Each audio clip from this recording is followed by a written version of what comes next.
সুতরাং যখন কমেন্ট আপনারা করবেন একটু ভেবে চিন্তা করবেন। আমার 2008 সালের চাকরি, নর্থ জোনে উইদাউট বিএড আমি 2nd র্যাঙ্ক করেছিলাম। তো সুতরাং যাকে বলছেন একটু ভাবনা চিন্তা করে একটু খোঁজ খবর নিয়ে আপনারা কমেন্টসটা করবেন, নইলে আপনাদের অশিক্ষতাটাই প্রকাশ পাবে, আর কিছু না। দক্ষিণ দিনাজপুর তিনটে স্কুল বাদ দিয়ে সমস্ত স্কুলে আগামী দিনে একটা বেতন সমস্যার সম্মুখীন হচ্ছে, বিষয়টা কি, কেন হচ্ছে? বিষয়টা বলতে এই যে 2016 সালে যে সমস্ত টিচারদের নিয়ে এই যে সমস্যাটা হচ্ছে, যোগ্য অযোগ্য লিস্ট এখনো করতে পারছেন না।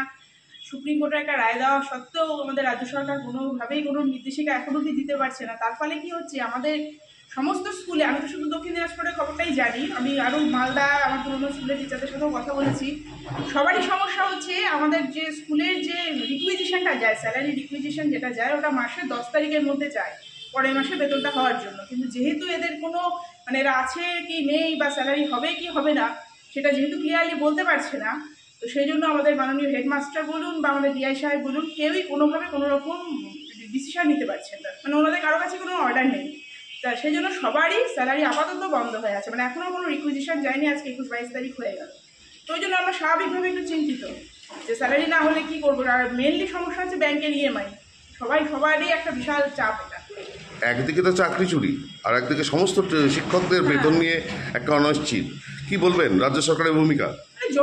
জঘন্য এর কি বলবো, কোনো ভাষা নেই আর কি। এত নোংরামি, এত পোড়াত্তেট এরা, এখনো যে গদিতে বসে আছে কি করে মাথা উঁচু করে, এটাই হচ্ছে লজ্জার জিনিস। আর টিচারদের কালকে তো দেখলাম এসএসসি অবশ্যই অফিসের সামনে ভাবাই যায় না যাচ্ছে দেয় অবস্থা।